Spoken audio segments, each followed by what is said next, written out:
Don Santiago Cuño, periodista, autor de varios libros, entre ellos Inseguridad Pública en Negocios Privados, 2 volúmenes vinculados a explicar un poco lo que sería la Argentina confederal, acá tenemos el segundo volumen, lanzó su candidatura a diputada nacional, el nombre de Conurbano.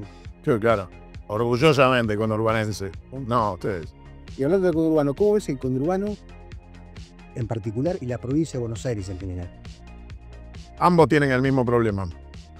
Nosotros hemos cedido casi de manera criminal la administración de nuestros recursos al Estado Central Republicano, que nos saquea con el modelo de coparticipación, y eso implica condenar a millones de bonaerenses a la pobreza y la marginalidad, con lo cual el conurbano no tiene un destino distinto que el resto de la provincia en sus expresiones urbanas, porque cada vez el proceso de empobrecimiento es de mayor envergadura, porque aumentamos población manteniendo presupuestos a la baja y permitiendo que cada 10 pesos que aportamos los bonaerenses por cada uno de nosotros nos devuelvan 4.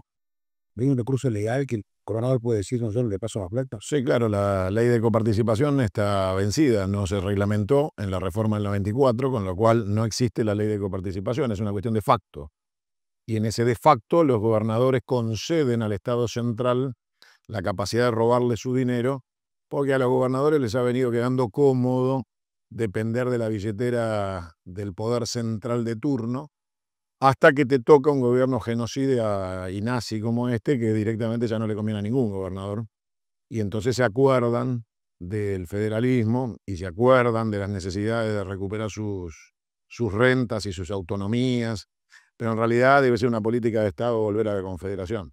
El saqueo republicano unitario del porteñismo del puerto de Buenos Aires a la provincia de Buenos Aires, después de la batalla de Caseros, nos significó la entrega de nuestra soberanía y nuestra independencia económica, y hoy la pagamos carísimo, muy caro. Voy a preguntar un análisis de los gobiernos de la recuperación democrática de los 83 hasta ahora, un hipotético ranking, pero me tengo que corregir porque te he escuchado decir que este gobierno es un gobierno de ocupación. Sí, esto es un gobierno. No ese ranking.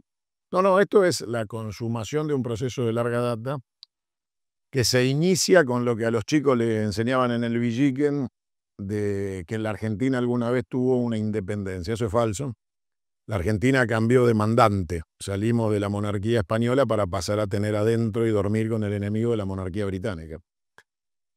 Los británicos financiaron la supuesta independencia de la monarquía española para instaurar sus garras y sus negocios de saqueo en la Argentina, a partir de la instauración de la Constitución de 1853, que es una constitución liberal, masónica, copia de la de los Estados Unidos, que es espantosa, mitrista, alberdiana, liberal, que es la basura que tenemos con las reformas que se le hicieron.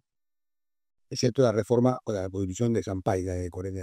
No, pero esa no está expresada en esta. Son 2 constituciones distintas. La del 49 está secuestrada, está sacada de la historia y no forma parte del pliego de la Constitución que se funda en 1853 y va teniendo reformas. Incluso tuvo una reforma durante la Libertadora. En 1957 la dictadura convoca una reforma de la Constitución. En esa reforma de la Constitución, en plena dictadura, llamando a una elección especial bajo dictadura para votar constituyentes, se incorpora el artículo 14 bis que le pertenecía a la Constitución del 49. Se incorpora, es lo único que se incorpora a esa Constitución que hasta el día de hoy padecemos con las reformas subsiguientes, y no se termina ni siquiera la convención constituyente porque no se reunía el quórum, con lo cual la levanta la dictadura y dice, bueno, queda como está. Y esa reforma está vigente, pero la Constitución del 49, convocada en democracia, votada en democracia y promulgada en democracia, quedó secuestrada y anulada por la Constitución que se vuelve a reformar en el 57 bajo Lonardi y Rojas. Bueno, esa es la historia argentina. Por eso hay que salir de la República de inmediato. La República es un instrumento de saqueo, es un instrumento de dominación, es un instrumento de las monarquías para instaurar colonias monárquicas sin rey o sin virrey, con figura presidencial que mantiene las prerrogativas monárquicas del veto de las leyes y la posibilidad del indulto a los condenados. Bueno, esas son prerrogativas de un monarca, de un señor feudal. En una democracia no puede existir la posibilidad de que el presidente vete una ley que surja del Congreso, de la expresión popular de la política, ni puede existir la facultad divina de indultar a un condenado. Vos lanzaste tu candidatura a diputado. Diputados que, como vos decís, pueden sancionar una ley que es vetada por el presidente y además es sujeta a revisión del Poder Judicial. Checa. ¿No? El Congreso es la burocracia de contención social para hacer de creer al pueblo argentino que tiene representantes y gobierna a través de esos representantes. La realidad es que el sistema republicano hace que el pueblo no gobierne nunca. Gobiernan los grupos mandantes que mantienen el statu quo de la monarquía de la familia judicial, que se autodenominan a sí mismos, se autoperciben mafia, por eso se dicen familia, y un poder ejecutivo con poder de veto de las leyes que promulga el Congreso, con lo cual el pueblo, si lograra por unanimidad de ambas cámaras sacar una ley que, por ejemplo, pudo ser en su momento la ley de medios audiovisuales, jamás se aplicó. Salió por unanimidad del Congreso.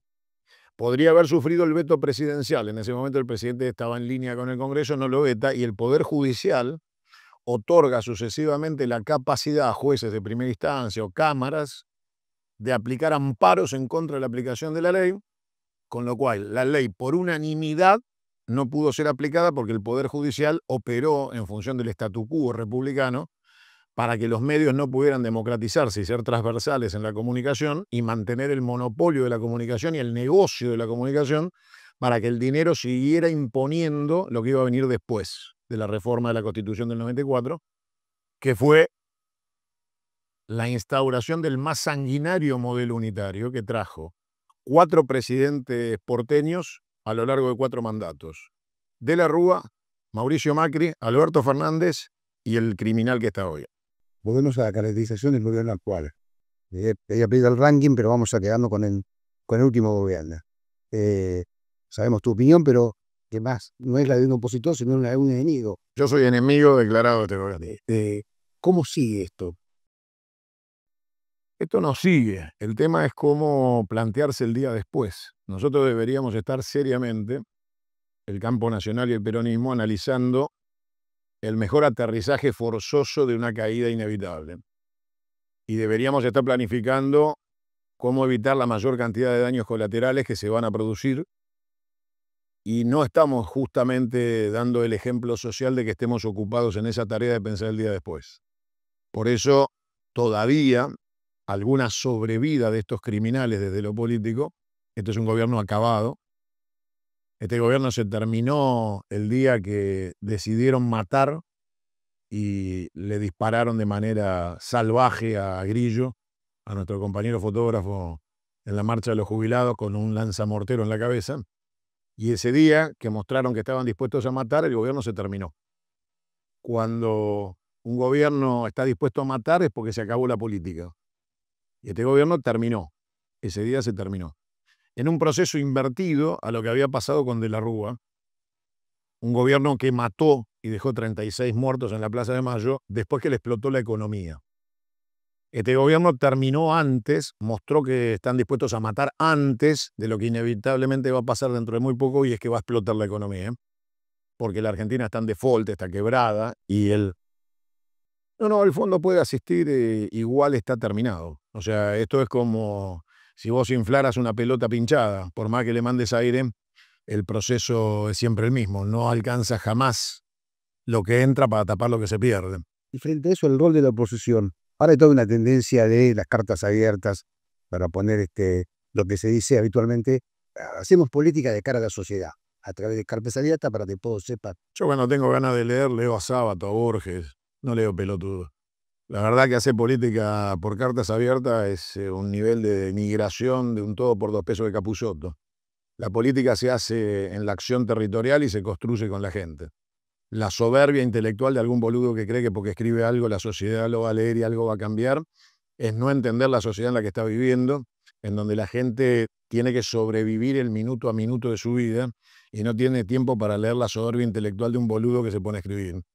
La escritura y la prognosis, el desarrollo de la planificación estratégica, son situaciones que se dan cuando vos tenés control del poder, cuando vos ya superaste la etapa de la acción y entonces te pones en firme al desarrollo de la planificación.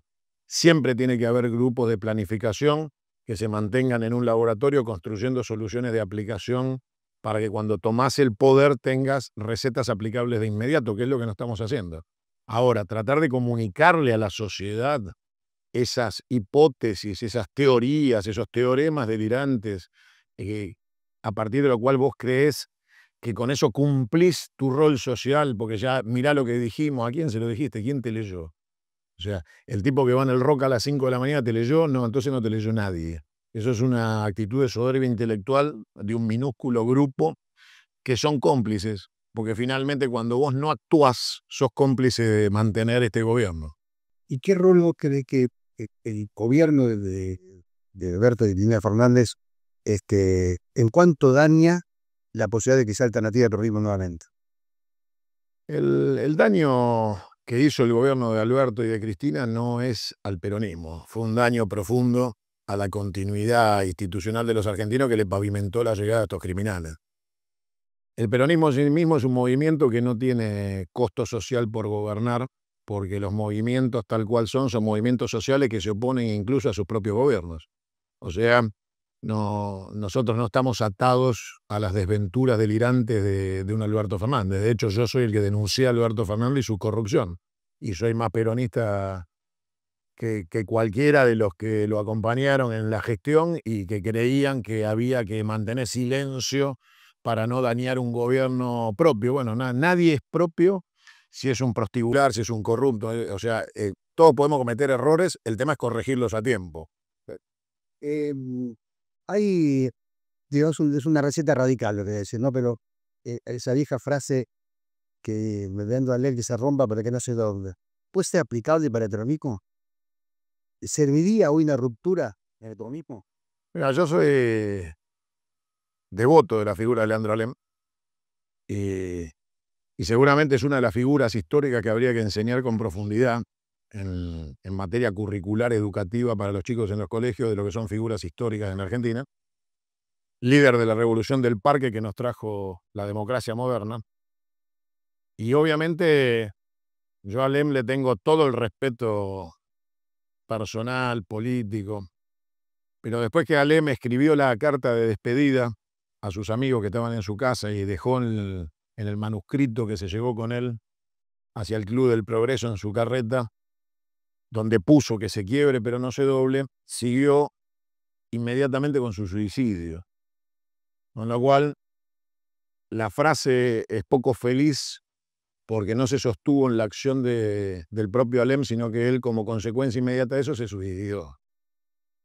Nunca es bueno el ejemplo del suicidio. La honra de Alem lo llevó a esa decisión personal, muy personal, esquiva a lo que habrá sentido como el agotamiento de un revolucionario que sentía que ya las condiciones no estaban dadas para sus sueños. Algunas traiciones. No habrá podido terminar de digerir las situaciones, pero para nosotros la idea de que se quiebre pero no se doble no sería oportuna porque nosotros no somos un partido, somos un movimiento. Y los movimientos ni se quiebran ni se doblan. No, pensaba en el 85. Pensaba en la ruptura que tuvo el peronismo en el 85, en el medio del apogeo alfonsinista, cuando se hablaba del tercer movimiento histórico. El peronismo se rompe en esa visión entre los renovadores y ortodoxos. En realidad, Y esa ruptura lo termina llevando al triunfo en el 87 con Tapio gobernador y en el 86. en realidad no fue la elección, fue el Teatro Odeón. Congreso del Teatro. Lo que arregló el peronismo no fue la elección, fue el Teatro Odeón. Se cerraron las puertas, nos cagamos bien a trompadas y se solucionó el problema y a partir del Teatro Odeón el peronismo se ordena.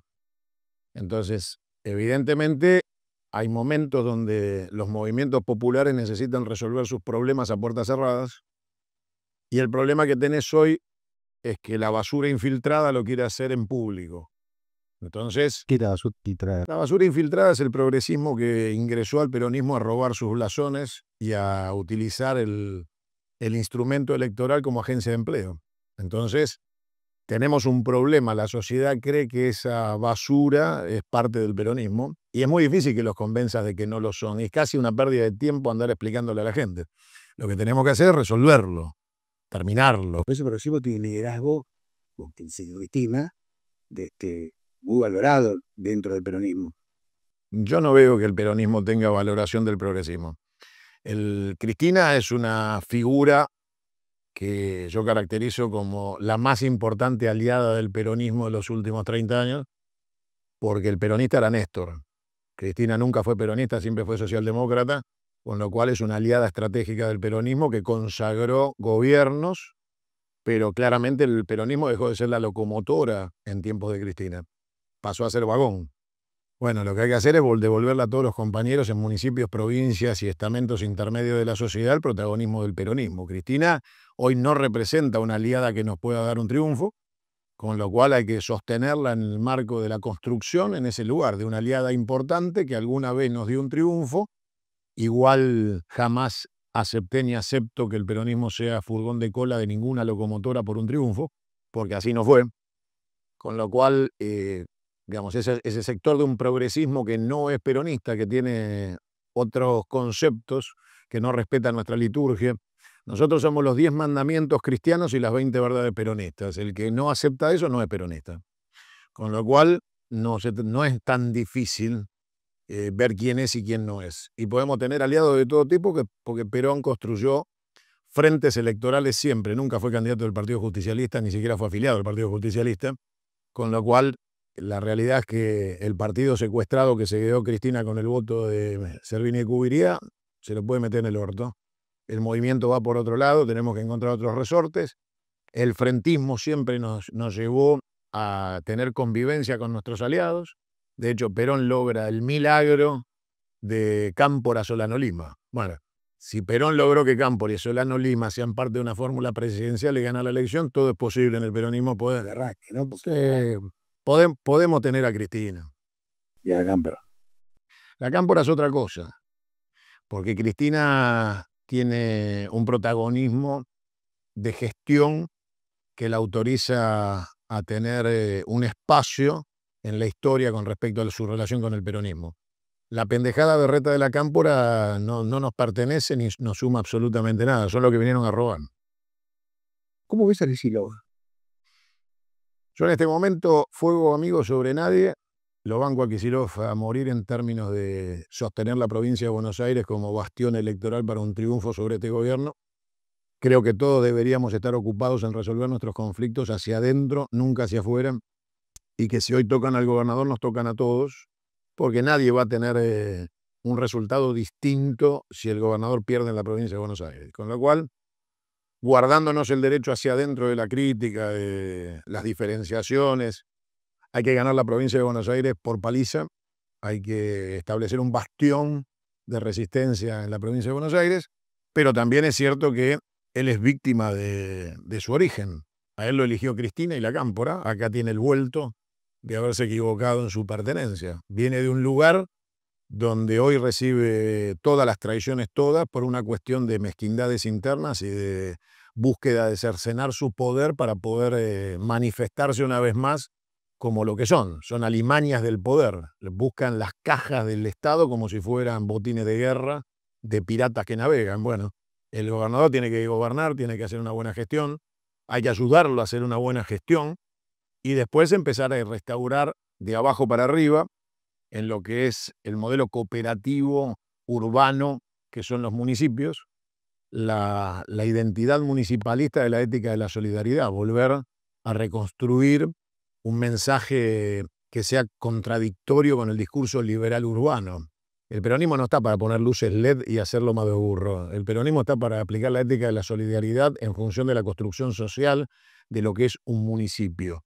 Los municipios tienen que tener prioridades sociales, no urbanas, porque el urbanismo es para aquellos que lo pueden pagar. Y la población de un municipio necesita asistencia del Estado del municipio que debe estar en línea y en construcción con una política provincial y una política nacional.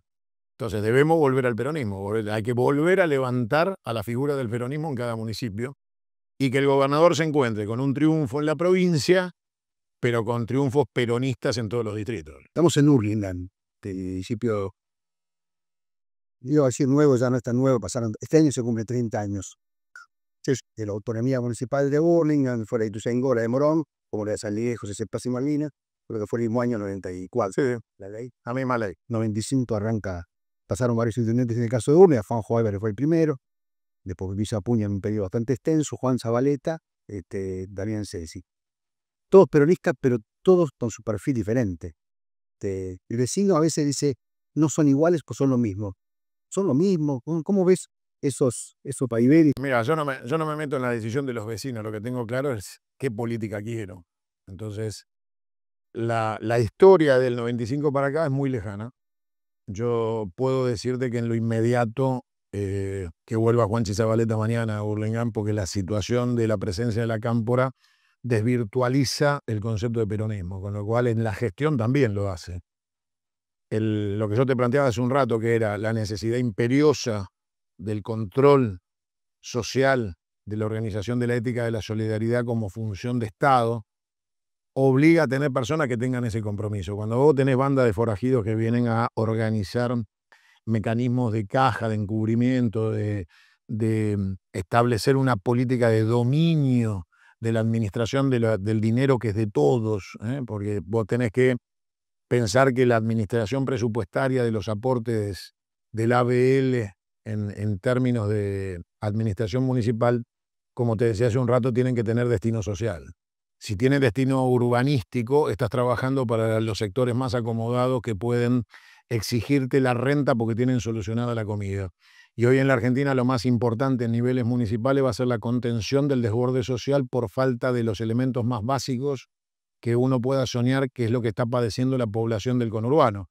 Hurlingham está en el conurbano y su prioridad deben ser los pobres. Y claramente quienes administran hoy en Hurlingham tienen una visión absolutamente liberal y corporativa, son funcionales al enemigo, gobiernan como el enemigo y tienen un pensamiento burgués, pilarense o sanisidrense en un lugar que necesita peronismo. Hablas de un gobierno que está acabado. Sí, claro.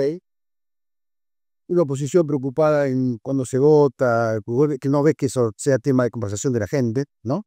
En una población con más del 30% de pobreza. Va a haber reacción ¿cómo ves la actitud, la reacción de la gente? Y olvídate de una categoría. El gobierno está acabado, la oposición no está haciendo nada, los que somos enemigos del gobierno trabajamos para que se caiga, con lo cual son tres categorías. Los opositores son funcionales al gobierno, por eso van al Congreso, se sientan, participan de la agenda del gobierno, dan debates sobre la agenda del gobierno en público y en la legislatura. Los enemigos del gobierno sabemos que con Hitler no se negocia y con Hitler no se es oposición.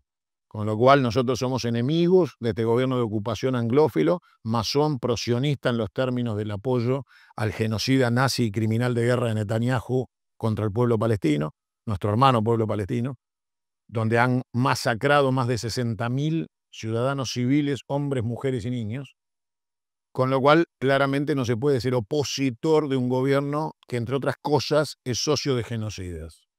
Entonces, los que estamos en la enemistad abierta y manifiesta buscamos la caída de este gobierno por la vía del juicio político. No es Milei solo. Debe caer el gobierno. No digo que algunos pisionados, porque si llega Milei, llega Villarruel. No, pero esos son los traidores de Pichetto y de Moreno. Esos son payasos. Y tienen categoría de traidores que son peores que el enemigo. Cuando se hace análisis de distintas instituciones, la justicia sigue siendo de lo peor visto en la sociedad. Incluso más que los poderes, otros poderes del Estado, y no sé, pronunciar los sindicatos, cómo se resuelve. Bueno, sigue habiendo ahí el Estado ahora. Se resuelve con la caída de la República. Cuando la República caiga, no existirá más el poder judicial como un poder del Estado, pasará a ser un servicio público. Con lo cual, la desaparición de la justicia, que en realidad no es justicia, la justicia es divina, la ley de los hombres. Lo que se aplica en la Argentina es la ley, como todas las dictaduras tuvieron ley, los nazis tuvieron Corte Suprema, Stalin tuvo jueces, o sea, todo dictador que se precie tiene una justicia que le hace de escribanía a la toma de decisiones, el final de esta monarquía de saqueo debe terminar con el poder judicial y con la familia judicial. Hay que democratizar la justicia, hay que transformarla en un servicio público. Hay que permitir que los jueces sean elegidos por los colegios de profesionales, que son quienes aportan los profesionales que pueden ejercer la magistratura. Y hay que abrir a la elección directa de los ciudadanos la elección de los fiscales. Entonces, tenemos que romper el pacto espurio de una justicia masónica, absolutamente anglófila, que es garantía del saqueo de los argentinos. Terminar con la eternización de los jueces y que usted se van con... Eso es la república. Lo que hay que hacer es terminar con la república.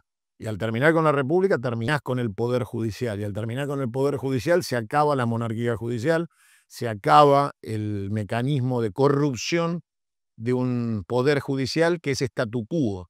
La Constitución liberal con la que vivimos prevé que la última instancia de acefalía es el presidente de la Corte. O sea, hasta en eso se resguardan el derecho de intervenir la política en el último de los casos, poniendo al presidente de la Corte como presidente de la Nación. Bueno, como última solución. Todo esto claramente debe terminar. No hay salida. ¿Querés ser diputado? En la Cámara de Diputados, que daremos a diario, personajes muy distintos a los que habían iniciado la democracia. ¿Cómo te imaginas en la Cámara de Diputados, en esta Cámara? Pateando culos y cabezas, abriendo las puertas del Congreso de la Nación a todos los compañeros de los sindicatos y de todas las fuerzas del trabajo para que estén presentes en las gradas que les mantienen cerradas con 3 anillos de seguridad para poder traicionarlos lo más reservadamente posible. Hay que enfrentar a los diputados con la gente que los votó y con las fuerzas del trabajo la que traicionan y que legislen cara a los trabajadores que están traicionando. Vuelvo con lo que te decía al principio del ranking, dejemos de lado el gobierno de Milei, gobierno de ocupación, como dijiste. ¿Cómo caracterizás brevemente lo que fue la democracia desde Alfonsín hasta la llegada de Milei? Néstor Kirchner. El resto es todo, de una manera o de otra, un modelo de profundización de la entrega, del saqueo. Todos han sido funcionales al ajuste liberal, desde Alfonsín, que lo proclama en el 87 en el balcón de la Plaza de Mayo, desde la Casa de Gobierno, hablando de las privatizaciones, de que él iba a privatizar todo lo que hiciera falta privatizar. La gente se olvida de que Alfonsín fue el primer traidor que anuncia privatizaciones y que después trae a Terraño con el libro Siglo XXI al gobierno, anunciando la privatización de aerolíneas, de YPF, de yacimientos carboníferos fiscales.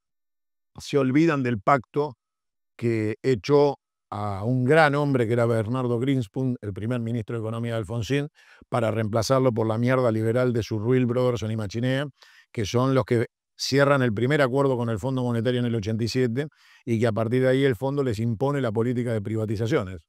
El candidato radical con la caída alfonsinista es Angelós y su lápiz rojo, anunciando que va a ejecutar como sea las privatizaciones que Alfonsín no pudo hacer.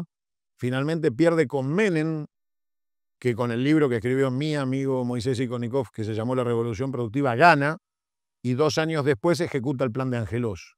Con lo cual las privatizaciones fueron de Alfonsín, las anunció Angelós, las ejecutó Carlos Menem, y a partir de ahí, salvo Néstor Carlos Kirchner, todo el resto fueron funcionales a la entrega y las negociaciones con el fondo y los acreedores buitres.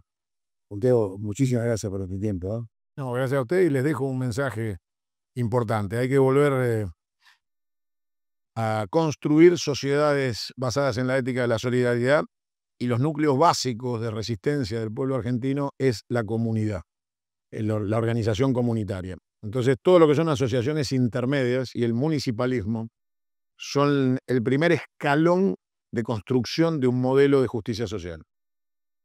En distintos lugares ha habido peronistas que han perdido con el enemigo o con fuego amigo. Es tiempo de recuperar los territorios, es tiempo de volver al peronismo, porque se va a necesitar el día después, un segundo después, se va a necesitar contener desde muy abajo la sociedad, y ese muy abajo, el primer mostrador de la crisis social, van a ser los municipios. Con lo cual los municipios no pueden ser botín de guerra de una manga de delincuentes que lo utilizan como caja para sostener su vagancia y su inmoralidad.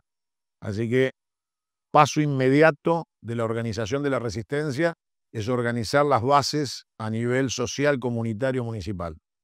Las provincias van a tener serios problemas. Nosotros los bonaerenses vamos a tener que replantearnos nuestra relación con el Estado Nacional, y el Estado Nacional, cuando caiga este gobierno, va a imponer condiciones de muy dura crisis de reestructuración. En ese transcurrir, si no hay buenos hombres y mujeres en los cargos municipales que sustituyan a va a ser donde la sociedad deba contenerse, deba lamerse sus heridas y deba reconstruirse en la ética de la solidaridad.